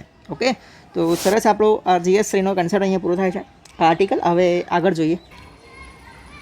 આ ન્યૂઝ આપણે ઘણા બધા વિડીયોમાં ન્યૂઝ ચેનલમાં અને એમાં ઘણા ટાઈમથી આપણે સાંભળીએ છીએ. અને મેઇન વાત એ છે કે ભાઈ આ જે ન્યૂઝ છે ઓડિશાના, તમને ખ્યાલ હશે તો એક સ્ટુડન્ટ હોય છે એને પ્રિન્સિપલ બોલાવે છે અને સેક્સ્યુઅલ માટેની માગણી કરે છે. એનો મતલબ કે એક ટાઈપની એક સેક્સ્યુઅલ હરાસમેન્ટ થઈ. હવે પ્રોબ્લેમ એ થયો કે જે સ્ટુડન્ટ છે એ એચઓડી પાસે જાય છે અને આ રીતે માગણી કરે છે પણ કોઈ કશું સાંભળતું નથી. પ્રશ્ન થાય કે જે સ્ટુડન્ટ છે એ કમ્પ્લેન પણ કરે છે, કમ્પ્લેન પણ કોઈ સાંભળતું નહીં. મતલબ કે એને એવું લાગે કે હવે કોઈ સાંભળતું મારે કરવું શું. હવે દેખો અહીંયા ઘણી વખત પ્રશ્ન એ થાય કે ભાઈ આવા ઘણા બધા મુદ્દા છે, ખાલી આ એક મુદ્દો નહીં કે જ્યારે માણસ સુસાઇડ કરવા જાય ને, સુસાઇડ કરવાનો જ્યારે કિસ્સો આપણી સામે હાજર આવે ત્યારે આપણે શું સજેશન આપતા હોય, ભાઈ અમને તો કહેવું તો યાર કંઈક તો મદદ કરો, કોઈકને તો કહેવું જોઈએ, તો આવું ડાયરેક્ટ પગલું લેવાની ક્યાં જરૂર હતી. પણ દેખો આ નાના પ્રશ્નોથી આપણને ખબર પડે ભાઈ ગમે એટલી મદદ કરવા માટે માગીને તો એ વખતે તો આપણને ખબર હોતી જ નથી ભાઈ ખરેખર થવાનું શું છે. મદદ કરવા માટે છોકરીએ ઘણા બધા પ્રયત્નો કર્યા અને છેલ્લે પોતાનું આત્મહત્યા જ કરવી પડી કેમ્પસની અંદર. અને જ્યારે આ કરવામાં આવ્યું ત્યારે આખું તંત્ર જાણે કે જાગૃત થઈ ગયું અને એમને એવું લાગ્યું ભાઈ વાહ વાહ વાહ, હવે અમે એક્ટિવ થઈશું. મતલબ કે અમને જ્યારે કંઈક બલિદાન માગતા હોય છે એમને એવું છે ભાઈ, બરાબર. અત્યારે બ્રિજો પડે છે એનો મતલબ કે બ્રિજોની ફરીથી રીઇન્ક્વાયરી ક્યારે થાય? જ્યારે બલિદાન આપો, 100-200 લોકો મરશે પછી બ્રિજની રીઇન્ક્વાયરી થશે, બરાબર. ફરીથી એને જોવામાં આવશે કે બ્રિજ બરાબર છે કે નહીં, બરાબર. અત્યારે તમે જોતા હશો તો અમદાવાદમાં અડાલજની અંદર એક રિક્ષામાં 3 જ વ્યક્તિઓ બેસવા જોઈએ. બેસે કેટલા? 8 ને 7. જ્યાં સુધી રિક્ષા કોઈ પલટી મારે નીચે નહીં પડે ને ભાઈ, ત્યાં સુધી કોઈને એવું લાગશે નહીં કે ભાઈ બસ હવે કંઈક નવો કાયદો લેવાનો જરૂર છે. એનો મતલબ છે કે ભાઈ અહીંયા જે છે એ ક્વેશ્ચન કરે છે બંને ઓથર, આ અને આ સરસમાં. પણ આ 2 કલર પડીને આપણે વાત કરીશું. અને અહીંયા જે લાર્જર ક્વેશ્ચન છે એની અહીંયા કે ભાઈ કયા ક્વેશ્ચન આમાં ઇન્વોલ્વ છે. હવે દેખો આમાં ક્વેશ્ચન ઇન્વોલ્વ કયા છે ને, મતલબ કે આ આપણો પ્રશ્ન થઈ ગયો GS4નો, ઇથિક્સનો પ્રશ્ન થઈ ગયો. અને તમે આગળ વાત કરો જોઈશું ત્યારે ખબર પડશે GS શું જાહેર વહીવટનો પ્રશ્ન છે ભાઈ, બરાબર. તો ઇન્સ્ટિટ્યુશનલ રિસ્પોન્સિબિલિટી, સંસ્થાકીય જવાબદારી. આ જે બધા ઇન્સ્ટિટ્યુશન જે બનાવ્યા છે એ રિસ્પોન્સિબલ છે કે નહીં, બરાબર, વર્ક કરે છે નહીં, એના માટે રિસ્પોન્સિબલ કોણ છે? અકાઉન્ટેબિલિટી. ખેર આ તો બધા ટોપિક જે છે પબ્લિક એડમિનિસ્ટ્રેશન તમે સિલેબસ જો તો આ ઓલરેડી એમાં ટોપિક છે બધા, બરાબર. પાવર અસિમેટ્રીઝ. તો આ જે બધી પાવર છે, સત્તામાં જે લોકો છે એ જે માણસ જ્યારે કોઈ ફરિયાદ લઈને જાય છે તો ભાઈ સાંભળતા કેમ નથી? ના સાંભળે તો એના માટે જવાબદાર કોણ? મતલબ કે જવાબદાર કોને ગણવો છેલ્લે, બરાબર. આપણે બધાને ખબર છે કે ભાઈ આજથી 12 વર્ષ પહેલાં 2012માં નિર્ભયા કેસ બન્યો દિલ્હીની અંદર. અને જ્યારે નિર્ભયા કેસ બન્યો એના પછી પ્રિવેન્શન ઓફ સેક્સ્યુઅલ હરાસમેન્ટ એક્ટ બનાવવામાં આવ્યો. મતલબ કે એને આપણે પોશા કહીએ, હું પોશા કહું છું, બરાબર. હવે જે પોશા છે એનો મતલબ શું છે કે કોઈ પણ જગ્યાએ સેક્સ્યુઅલ હરાસમેન્ટ લાગતું હોય તો જે મહિલા છે એ સીધો કેસ કરી શકે. અને અહીંયા એ પણ વાત કરવામાં આવે છે કે પોશા જે છે એને અમુક ઇન્સ્ટિટ્યુશનને મેન્ડેટરી મંજૂરી આપેલી છે, જેને કહેવાય છે ઇન્ટરનલ કમ્પ્લેન્ટ્સ કમિટી.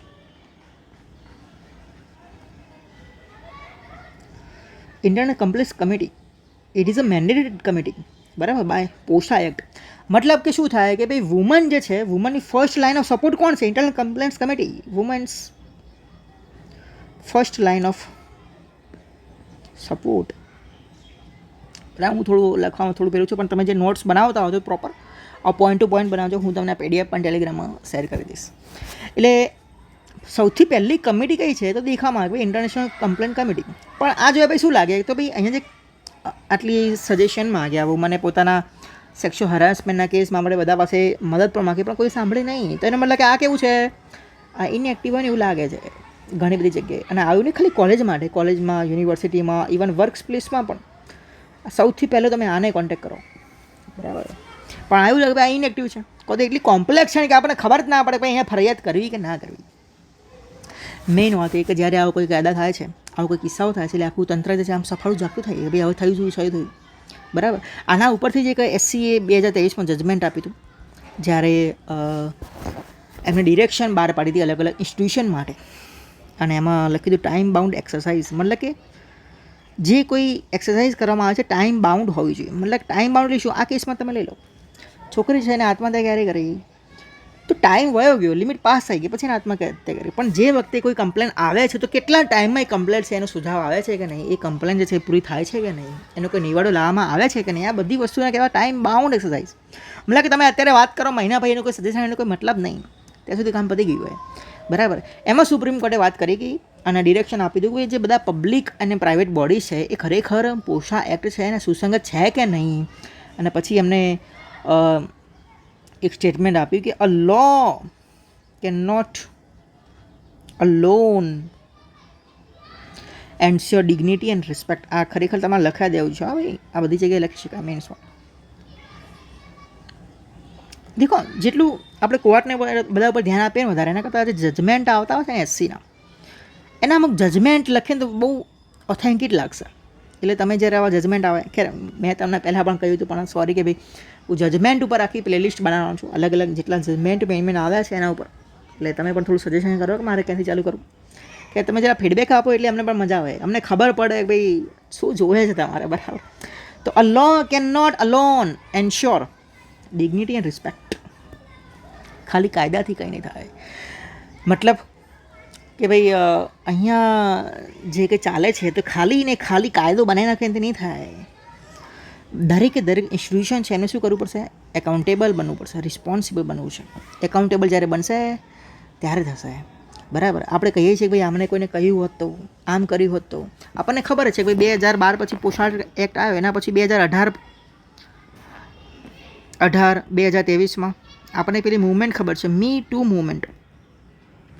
એમાં ઘણા બધા રેસલરે પણ પોતાનો મત પ્રગટ કર્યો, એટલે કે પોતાના લાઈફની પાસ્ટ લાઈફની અંદર કોને કોને એમને સેક્સ્યુઅલ હરાસમેન્ટ કર્યું છે, બરાબર. તો ઘણા બધા મોટા એવા સોલિડ પોલિટિશિયન હતા, એમના વિરુદ્ધ એમને અવાજ ઉઠાવ્યો છે અને એમાં લોકો સપોર્ટ પણ કર્યો છે. મને લાગે વુમન તો બોલે છે પણ આપણે સાંભળતા નથી. એટલા માટે અહીંયા એક સરસ મજાનું સ્ટેટમેન્ટ એ આપે છે કે ભાઈ they have spoken up over and over again. they have spoken up over and over again. હંમેશા બોલતા તો રહ્યા છે. It's time for system to listen and respond. કે ભાઈ જે આ સેક્સ્યુઅલ હરાસ્ડ થયેલા છે એ લોકો બોલતા તો રહેલા છે, પણ હવે એમને જરૂર છે ને એ સિસ્ટમને એને સાંભળવાની, એમને જવાબ આપવાની. એટલે આ બહુ એકદમ ગંભીર પ્રશ્ન છે. હમણાં બંગાળમાં પણ એવું કેસ બને તો મહિલા ડૉક્ટર સાથે, બરાબર. હમણાં તો અમુક એવા વિડીયો પણ જોયા કે જેમાં જે અમુક યંગ એજમાં જેમને એકબીજાનું પ્રેમ પ્રકરણ ચાલતું હોય, તો જે પ્રેમમાં પાગલ દીવાનો હોય, એક છોકરીનું હોસ્પિટલમાં બધાની વચ્ચે ગળું કાપી રહ્યો છે, પણ કોઈની તાકાત નહીં એની સામે બોલવાની. એટલે એ પરથી શું દેખાય કે ભાઈ સોસાયટીમાં પ્રોબ્લેમ જે છે એને ટેકલ ડાઉન કહી દે. ખાલી કાયદો બનાવવાથી કંઈ નહીં થાય. એ હંમેશા બોલતા રહે છે. હવે સાંભળવાનો સમય છે સિસ્ટમનો અને રિસ્પોન્ડ આપવાનો. તો સરસ મજા માટે આર્ટિકલ જોયો. હવે નેક્સ્ટ જોઈએ છીએ આગળ. અને આ આર્ટિકલ છે એ બે રીતે આપણને એમાં દેખાશે, એના બે વ્યૂ દેખાવા મળશે ને સરસ મજાનો છે. આપણે વન બાય વન બંને વ્યૂ જે છે એ સરસ રીતે જાણવાનો પ્રયત્ન કરીએ. એક વ્યૂમાં એવું કહેવામાં આવ્યું છે કે ભાઈ આજે ડાયલેક્ટ જે વોર ચાલે છે ને, ડાયલેક્ટ વોર, મતલબ કે આ ભાષા બોલો, કન્નડ બોલો, વી આર કન્નડિગાઝ, મરાઠી બોલો, તમિલ બોલો. એટલે ભાઈ અમારે કેટલી ભાષાઓ શીખવાની? એટલે આટલા બધા સબ્જેક્ટથી ઊંચા નહીં આવતા, ભાષાઓ કેટલી શીખવી? મેઇન વાત એ કે અહીંયા પ્રશ્ન એ છે કે સમજી લો તમે આખું ભારત લો તો કેમ અમુક રાજ્યોમાં તમને એ ભાષાના વોર દેખાય? કેમ ગુજરાતમાં નહીં, કેમ રાજસ્થાનમાં નહીં, કેમ દિલ્હીમાં નહીં, કેમ પશ્ચિમ બંગાળમાં નહીં, અમુક સ્ટેટમાં જ કેમ દેખાય છે? અને એની અહીંયા બહુ સરસ મજાની વાત કરવામાં આવી છે. પહેલો એવો પોઈન્ટ છે કે ભાઈ આજે નેરેટિવ જે ફેલાવવામાં આવે છે, it is not a cultural war but it is a political. આ નેરેટિવ કેવો છે? પોલિટિકલ નેરેટિવ છે. અને એવું કહેવા પાછળ એક રીઝન પણ આપે છે કે ભાઈ આ એક વોર છે એ મેન્યુફેક્ચર્ડ વોર છે, ઊભું કરેલું વોર છે. એવું નથી ભાઈ ગમે ત્યાંથી આવ્યું હોય અને કોઈ રીઝનના લીધે આવ્યું નથી, ઊભું કરેલું વોર છે સાહેબ. Manufactured war against each others dialects, ઊભું કરેલું વોર છે, બરાબર. અને ઊભું કરેલા વોરથી શું લાગે ખબર છે બધાને કે ભાઈ આપણે જો આપણી ભાષા બચાવી હશે ને, આપણી ભાષા જો બચાવે છે તો શું કરવું પડશે ખબર છે? Reject all others. બીજાની ભાષાઓ રિજેક્ટ કરો, પોતાની જ ભાષા અપનાવો. Reject all others. પણ આનાથી પણ જો મેઇન વાત જોઈએ તો તમને ખબર હશે કે ભાઈ એમની સામે તમે ખાલી છે ને ઇંગ્લિશમાં બોલી દો એક વખત, ઇંગ્લિશમાં તમે સાહેબ ફ્લુઅન્સીમાં બોલી ગયા એટલે ઓહો હો તમે સાહેબ રાજા થઈ ગયા. એ એક સેકન્ડ પણ નહીં કરે પોતાની માતૃભાષાને ભૂલવામાં, અને તમને જરા પણ ફોર્સ નહીં કરે. જો તમે ઇંગ્લિશ બોલતા હોય તો મારો પોઈન્ટ નથી, આ લેખકનો જ પોઈન્ટ છે. અને આ ખરેખર જોવા જઈએ તો બહુ સચોટ પોઈન્ટ છે. અને આપણી અંદર પણ અત્યારે જોઈએ તો કોઈ ઇંગ્લિશ બોલે ને તો આપણે એમ લાગે વાહ ભાઈ વાહ જબરજસ્ત યાર, જોરદાર, તું જ બુદ્ધિશાળી ભાઈ, તમે કહો એમ જ. એટલે એવું કહેવામાં આવે છે કે ભાઈ જો એની સામે ઇંગ્લિશ બોલી જાઓ ને તો એક સેકન્ડ પણ નહીં લે પોતાની માતૃભાષાને ગુડ બાય કહેવા માટે. અને વારંવાર ઇન્ડિયા માટે તો એવું પણ કહેવામાં આવ્યું છે કે ભાઈ India doesn't have connecting language.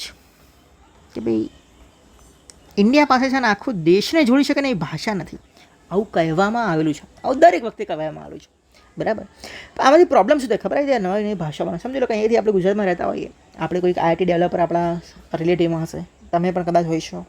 Bangalore જવાનું થાય, આપણે ગયા છીએ કમાવા માટે, આપણે આખી 10-12 કલાક આપણે જોબમાં જ આલાલ કરતા હોઈએ, તો પછી નવી ભાષા શું શીખવી ભાઈ? ક્યારે શીખવાની? શીખવાની ક્યારે? મૂળ વાત એ છે કે શીખવાની ક્યારે, અને શીખીને કરવાનું શું? મતલબ તમને કઈ જગ્યાએ ફાયદો થવાનો? બરાબર, આવું એક છે. એનો મતલબ કે નવી ભાષા શીખવી ને એક રીતે ઇમ્પોસિબલ લાગે. કોને? ફિલોસોફરોને નહીં, કોઈ દાર્શનિકોને નહીં, કોઈ કવિઓને નહીં, પણ જે એમ્પ્લોય છે, કોર્પોરેટ એમ્પ્લોય છે, જે આવી રીતે 10-10 કલાક 12 કલાક જોબ કરવાવાળા છે, એમના માટે નવી ભાષા શીખવી એક ઇમ્પોસિબલ છે. બરાબર, એના મતલબ એવું કહેવામાં આવે છે કે ભાઈ it is not about language. આ કોઈ ભાષાઓ પ્રત્યેનું વોર નથી, પણ આ એક નવું જે કોન્ફ્લિક્ટ છે, ટેક્ટિક છે. શેનું? તો કે તમારું ધ્યાન ભટકાવવાનું સાહેબ, કે જે રિયલ ઇશ્યુઝ જે છે, રિયલ ઇશ્યુઝ એના પર તમે ધ્યાન ના આપો, અને જે જગ્યાએ કોઈ વોર નથી, જે કોઈ પ્રોબ્લેમ નથી, એ જગ્યાએ આવા પ્રોબ્લેમ ઘૂસડવામાં આવે છે. એટલે કંઈક ને કંઈક રીતે છે ને તમને એક્ટિવ રાખવા છે આ બધી વાતોમાં, બરાબર, પોલિટિકલ વાતોમાં. તો આ એક આર્ટિકલનો મુદ્દો હતો. બીજો આર્ટિકલ સરસ મજાનો છે, અને એમાં કંઈક અલગ જ મુદ્દો છે. હવે આમાં તમે જોતા હશો કે ભાઈ જે તે જગ્યાએ આપણને જે વિડીયો જોવા મળે છે કેવા છે ખબર છે? કે તમે માઇગ્રન્ટ જે છે, બધા સ્થળાંતર પામી જે બધા લોકો આવ્યા હોય, માઇગ્રન્ટ છે, લેબર છે, તો બધા એના ઉપર જોર કરે, તમારે આ ભાષા બોલી, આ ભાષા બોલી. જે એલિટ લોકો છે એમનું શું? બરાબર, જે રીચ લોકો છે, અમીર લોકો છે, એનું શું? મતલબ કે એમાં આવા ગરીબ લોકો છે, એકદમ પુઅર ક્લાસ છે, આ કેવા છે? પુઅર. અને સાચી રીતમાં જોવા જઈએ તો માઇગ્રન્ટ બીજું કોઈ નહીં, પણ ઇન રિયલ સેન્સ શું છે? તો ઇકોનોમિક રેફ્યુજીસ છે, આર્થિક રેફ્યુજીસ છે, કે જે આપણી રિફ્યુઝ બનીને આવ્યા છે, ઇકોનોમિક રેફ્યુજી છે. કોઈ આપણાથી આર્ટ એન્ડ કલ્ચરથી આકર્ષિત થઈને આવેલા નથી. એનો મતલબ કે ઇકોનોમિક રેફ્યુજી. અને ઇકોનોમિક રેફ્યુજી કેવા હોય? પુઅર હોય, ગરીબ હોય, પુઅર ક્લાસ છે. આ કેવો ક્લાસ છે? લેબર ક્લાસ છે. અને એમના ઉપર જ આ બધું તોડવામાં આવતું હોય. મતલબ કે આ જે પુઅર ક્લાસ છે, પણ ખરા અર્થમાં આપણી જે સ્ટેટ જે છે, સ્ટેટ ઇકોનોમી છે, એને રનિંગ કોણ રાખે છે? કોના લીધે ચાલે છે આખો દેશ, આખી કન્ટ્રી મોટા ભાગની? આ જે વર્ગ છે, પુઅર ક્લાસ, એના લીધે જ. આમાંના કયા વ્યવસાય કરો છો? તમને ખબર હશે કે ભાઈ તમે કોઈ પણ પેઇન્ટર જુઓ, હાઉસના ફર્નિચર મેકર જુઓ, શું તમને કોઈ એવું જ લાગશે ભાઈ પ્રોપર ગુજરાતના છે? નહીં લાગે ભાઈ, બરાબર. એમના મોટા ભાગના તો ટેક્સી ડ્રાઈવર્સ હશે, અમુક તો સિક્યોરિટી ગાર્ડ હશે. મતલબ કે આપણે બધા જે આ ક્લાસ જોઈએ છીએ, બધો કેવો છે? પુઅર છે. અને કઈ જગ્યાથી આવે છે? તો જે પુઅર ક્લાસ છે, તો કયા સ્ટેટમાંથી આવે છે? તો મોટાભાગે યુપી હોય, બિહાર હોય, ઝારખંડ હોય, છત્તીસગઢ હોય, બરાબર. એ બધી કન્ટ્રીઝમાંથી આપણને આવેલા દેખાય. મેઇન એ છે કે ભાઈ જે દિલ્હી તમે લઈ લો, કાં તો દિલ્હી નજીકના જે અમુક સ્ટેટ લઈ લો, બરાબર, પંજાબ લઈ લો, ઇવન ગુજરાત લઈ લો. આ જે સ્ટેટ છે ને, એમાં અત્યારે દેખો ઓલરેડી હિન્દી ઇમ્પોઝિશન તો ક્યાંનું ચાલે છે ભાઈ? હિન્દી જે છે આપણે રાજ્ય ભાષા તરીકે અપનાવી જોઈએ બધાએ. હવે એ ઓલરેડી કિસ્સો પત્તી નથી, ત્યાં નવો મુદ્દો આવી ગયો, મરાઠી અપનાવો, કન્નડ અપનાવો, બરાબર. ક્યાંથી કેટલી શીખવી ભાઈ? એનો મતલબ કે આ જે સ્ટેટ છે ત્યાં શીખવામાં પ્રોબ્લેમ નથી, પણ જ્યારે આ જે લોકો જે છે એમને શીખવા માટે પ્રોબ્લેમ છે. આ જે ઇન્ડો ગેંગેટિક પ્લાનના જે રીજન છે ને, એમના માટે આ બધી ભાષાઓ શીખવી થોડી પ્રોબ્લેમેટિક છે, અઘરી છે, બરાબર, હાર્ડ છે, એટલે આપણે શીખી શકતા નથી. અને જે આખો કિસ્સો એ ચાલે છે કે ભાઈ આ ભાષા અપનાવો, એમના પાછળ એમનો કોઈ એવું પોલિટિકલ મૂવ ક્યારે હોય કે નહીં, એ બેને બની વાત છે. પણ મેઇન રીઝન એમનામાં એન્ઝાયટી હોય, એકજાની ચિંતા હોય. અને ચિંતા હોવાનું પણ કારણ છે કે જો ભાષા જે છે ડિક્લાઇન થશે ને, ડિક્લાઇન લેંગ્વેજ, તો બીજું પણ ડિક્લાઇન થશે. શું? કલ્ચર જે છે એ સાઇડલાઇન થઈ જશે. અને આવું જ ફ્રાન્સ અને જર્મનીમાં જોવા મળ્યું છે, બરાબર. એટલા માટે અમને એક જાતનું બીક લાગતી હોય, ચિંતા થતી હોય, ભાઈ આપણું જે કલ્ચર છે ઓછું ના થઈ જાય, બરાબર. એટલા માટે it is easy to blame on migrant. જે પુઅર ક્લાસ હોય ને, એટલા માટે એને બ્રેડનો બકરો બનાવે અને એમને ઇમ્પોઝ કરવાનું કરતા હોય, ભાઈ તમારે અહીંયા રહેવું છે તો આમ કરવું પડશે. માઇગ્રન્ટ છે એ ઓલરેડી શોષિત વર્ગ છે, એ પોતાના સ્ટેટમાં જઈ શકતા નથી, કારણ કે એ કમાવા માટે આવેલો છે. એટલે ઓલરેડી એ શોષિત વર્ગ છે એ વધુ શોષિત બને છે, બરાબર, એટલે આ એક પ્રશ્ન છે. બીજું એક અહીંયા મુદ્દો એ છે કે ભાઈ હંમેશા તમે દેખો માઇગ્રન્ટ છે અને બીજો છે રીચ ક્લાસ. હવે જે રીચ ક્લાસ છે, અમીર ક્લાસ છે, પોતાના છોકરા કઈ સ્કૂલમાં મૂકતા હોય, ઇન્ટરનેશનલ સ્કૂલમાં મૂકતા હોય, બરાબર, એમને કંઈક પડી ના હોય એકચ્યુઅલીમાં આ બધા પ્રશ્નોની. એટલો મતલબ કે જે લોકલ લેંગ્વેજ છે, લોકલ, અહીંયા શબ્દ ઉપર જોર આપવાનું છે, લોકલ. તમે બેંગ્લોર જાઓ, ચેન્નઈ જાઓ, તમિલનાડુમાં જાઓ, તો ત્યાં લોકલ લેંગ્વેજ આપણને આ કન્નડ એ બધી જોવા મળતી હોય. એવા મહારાષ્ટ્રમાં મરાઠી લેંગ્વેજ શું છે? લોકલ લેંગ્વેજ છે. આ લોકલ કઈ ભાષામાં છે? તો લોકલી ભાષામાં જે આ લેબર વર્ગ છે, પુઅર ક્લાસ છે, એ એનો વધારે પડતો ઉપયોગ કરતો હોય. રીચ જે છે આને લોકલ સમજતું જ નથી. ખેર આને લોકલ સમજે, બાકી રીચ જે છે એનો ઉપયોગ કરતો હશે ઇંગ્લિશનું, હિન્દીનું. મતલબ કે લોકલ જે છે ને એ રીચ ક્લાસમાં નથી. આ જે છે પ્રોફેશનમાં નથી, બિઝનેસમાં વપરાતી નથી. આ જે લેંગ્વેજો છે, સમજી લો કન્નડ લખી, મરાઠી લખી, એ કોઈ બિઝનેસમાં નહીં વપરાય, બરાબર, ત્યાં વપરાતી નથી. એના માટે એ શું રહી જાય છે? લોકલ રહી ગઈ છે. આ જે લોકલ પ્રોબ્લેમ જે છે એને સેન્ટ્રલ બનાવો તો શું કરવાનું? બરાબર ને, સેન્ટ્રલ પ્રોબ્લેમ લોકલ બનાવો તો શું કરવાનું? એટલે અહીંયા એક પ્રશ્ન આવે છે, રીચ ક્લાસ જે છે એને આ લોકલ લેંગ્વેજ લાગે છે, કન્નડ, મરાઠી, એટલે રીચ ક્લાસને કંઈ પડી હોતી નથી આ લેંગ્વેજને સપોર્ટ કરવા માટે. આવો વ્યૂ આપે છે. અહીંયાથી એક પ્રશ્ન આવે, ભાઈ ગુજરાતમાં, દિલ્હીમાં, વેસ્ટ બંગાળમાં આવા લેંગ્વેજ વોર કેમ નથી? તો સમજી લો તમે ગુજરાતની સ્ટડી કરો. હવે સમજી લો આપણે ગુજરાતમાં આવી ગયા. ખેર આર્ટિકલમાં ગુજરાતની વાત નથી, પણ હું કરું છું, એમને વેસ્ટ બંગાળનું એક્ઝામ્પલ લીધું. એવું સેમ આપણે ગુજરાતમાં જ છે. ગુજરાતમાં મોટા ભાગની જે બિઝનેસ પ્રોફાઇલ હોય એમાં કઈ ભાષાનો યુઝ થાય છે? ગુજરાતી, ના કે ઇંગ્લિશ અને હિન્દી. મોટા મોટા બિઝનેસ પણ ગુજરાતીમાં જ હેન્ડલ થાય છે. એનો મતલબ કે ગુજરાતી જે છે એ લોકલ જેવી લાગતી જ નથી, એક સ્ટેટ માટે છે. એટલે અહીંયા જે કોઈ માઇગ્રન્ટ આવશે, સમજી લો યુપીથી બિહારથી આવશે ને 6 મહિના રહેશે ને, સમજી લો 6 મંથ્સ, તો એ ગુજરાતી બોલતા શીખી જશે. એટલે આના ઉપર આપણે ઇમ્પોઝ નહીં કરવું પડે, ભાઈ તમે ગુજરાતી બોલો. અને ગુજરાત જે છે બિઝનેસમેનની જો વધારે જોવા મળે તો બિઝનેસમેન જે છે એ અહીંયા શું કરશે? એડજસ્ટ કરશે પોતાની જાતને, એ ઇમ્પોઝ નહીં કરે, બરાબર. એનો મતલબ કે અહીંયા ઇમ્પોઝિશન નથી, કારણ કે આ જે લેંગ્વેજ છે એ લેંગ્વેજ ગુજરાતી, સમજી લો કે અહીંયા હું લખું તો બિઝનેસમાં રોજે રોજ વપરાતી લેંગ્વેજ છે, એટલે લોકલ જેવી લાગતી નથી, બરાબર. એવું કહેવા માગે છે. ને એવું એવું વેસ્ટ બંગાળની એક્ઝામ્પલ આપણે કહે છે, ભાઈ વેસ્ટ બંગાળ જે બેંગાલી લેંગ્વેજ છે એ ઓલરેડી બિઝનેસમાં રોજે રોજના વ્યવહારમાં યુઝ થતી જ રહેલી છે. ઇંગ્લિશ, હિન્દી દેખવા જોવા મળતા નથી. જ્યારે તમે બેંગ્લોરમાં આવો, સમજી લો કે અહીંયા બેંગ્લોરમાં તમે આવ્યા, બેંગ્લોર મોટાભાગની કંપનીઓ કઈ છે? IT company. જે યુઝ શેમાં થવાનું? તો ઇંગ્લિશ અને હિન્દી થઈ જવાનું. એનો મતલબ કે મોટે ભાગના રોજે રોજના વ્યવહાર ઇંગ્લિશ હિન્દીમાં થાય છે. એટલે બીજી જે લેંગ્વેજ હોય શું લાગે? લોકલ લાગે છે. એટલે લોકલ પ્રોબ્લેમ છે, એટલે એન્ઝાયટી રહે છે. જ્યારે આ ભાષાઓની એન્ઝાયટી રહેતી નથી. એટલા માટે જે ડાયલેક્ટ વર્ડ જે છે એ આવી રીતે ચાલે છે, બરાબર. તો આટલા આપણે આર્ટિકલ જોયા. નેક્સ્ટ આર્ટિકલ છે ખૂબ સરસ, અને આ બહુ મોટો આર્ટિકલ છે, એટલે મારે થોડું શાંતિથી કરવો છે. આ ગુડ ગવર્નન્સ, પબ્લિકનેસ, લોકલ, આ બધા શબ્દો ઉપરનો આર્ટિકલ છે. અને આર્ટિકલમાં એવું કહેવામાં ભાઈ ગુરુગ્રામ જેવી સિટી છે, ગુડગામ, એમાં થોડું પણ વરસાદ આવે તો પાણી કેમ ભરાઈ જાય છે? એનો મતલબ કે ખાલી ઇન્ફ્રાસ્ટ્રક્ચર ઉપરની વાત નથી કરતા, પણ રિયલ ઇસ્યુ કયા કયા છે એની વાત કરે છે. એટલે આ જે ઇસ્યુ છે એ ખાલી ગુરુગ્રામને લાગુ નહીં પડતો, પણ મોટી મોટી મેટ્રો સિટીઝને પણ લાગુ પડે છે. ખૂબ સરસ આર્ટિકલ છે.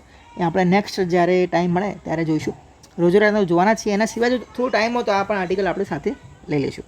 તો અહીં આપણે સ્ટોપ કરીએ છીએ. બધાને ખૂબ ધન્યવાદ. અહીંયા પણ પોતાના થોડા મિત્રોને શેર કરો, કારણ કે લગભગ હું ધારું છું ત્યાં સુધી ગુજરાતમાં કદાચ આપણે પહેલાં હોઈશું. જે ઇન્ડિયન એક્સપ્રેસ અને ધ હિન્દુ એ ગુજરાતી અને ઇંગ્લિશ મીડિયમ બંનેમાં પ્રોવાઈડ કરે છે. અને આપણે ફૂલ કન્સિસ્ટન્ટ રહેવાનો પ્રયત્ન કરીશું. કન્સિસ્ટન્ટ ત્યારે જ રહી શકે જ્યારે તમારો સપોર્ટ પણ અમને મળતો રહે, બરાબર. ચલો મળીએ. બધાને ખૂબ ખૂબ ધન્યવાદ. Thank you very much.